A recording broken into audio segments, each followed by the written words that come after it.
বাংলাদেশ সশস্ত্র বাহিনীর আধুনিকায়নের জন্য ইতালি অনেক আগে থেকেই গুরুত্বপূর্ণ বন্ধুরাষ্ট্র হিসেবে বিবেচিত। সেনা, নৌ ও বিমান বাহিনীর জন্য বিভিন্ন সরঞ্জাম ক্রয় করা হয়েছে ইতালি থেকেই। সামরিক বাহিনীর আধুনিকায়ন বজায় রাখার জন্য এবং বাংলাদেশের প্রতিরক্ষা সেক্টরে যৌথভাবে কাজ করার বিষয়ে আবারও আগ্রহ প্রকাশ করেছে ইতালি। বাংলাদেশকে অত্যাধুনিক সামরিক অস্ত্র দিতে চায় ইতালি, আর তাতেই যেন চোখ ছানাবড়া ভারতের। বাংলাদেশকে কি কি অস্ত্র দিতে আগ্রহী ইতালি, কেন টেনশনে ভারত?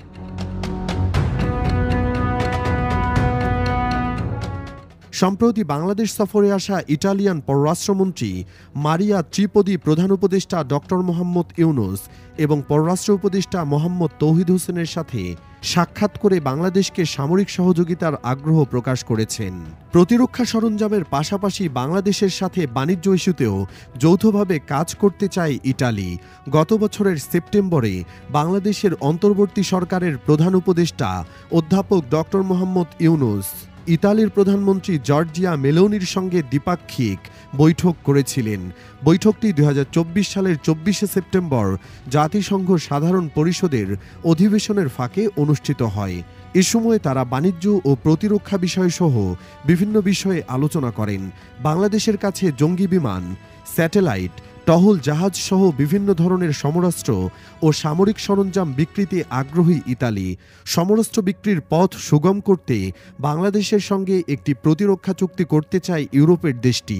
এদিকে বাংলাদেশের সামরিক চুক্তি ও সামরিক গতিবিধি সম্পর্কে তীক্ষ্ণ নজর রাখছে ভারত। তুরস্ক থেকে বাংলাদেশে যুদ্ধ ট্যাঙ্ক কেনার ইস্যুতে ভারত নজর রাখছে বলে জানিয়েছিল দিল্লির পররাষ্ট্র মন্ত্রণালয়ের মুখপাত্র রণধীর জয়সওয়াল।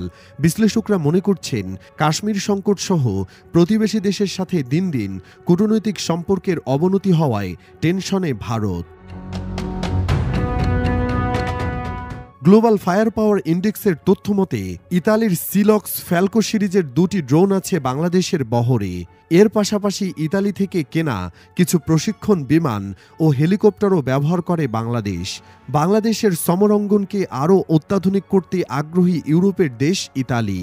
1972 সাল থেকে উষ্ণ দ্বিপাক্ষিক সম্পর্কের কথা উল্লেখ করে উপমন্ত্রী ত্রিপৌদি বাংলাদেশের অন্তর্বর্তী সরকারকে ইতালীয় সরকারের দৃঢ় সমর্থন জানায় এবং শান্তিপূর্ণ বাংলাদেশ গড়ার লক্ষ্যে চলমান সংস্কার উদ্যোগের প্রশংসা করেন। তিনি দুই দেশের মধ্যে বাণিজ্য সম্পর্কে সন্তোষ প্রকাশ করেন, বিশেষ করে টেক্সটাইল ও প্রতিরক্ষা খাতে সহযোগিতা আরও প্রসারিত করতে চান।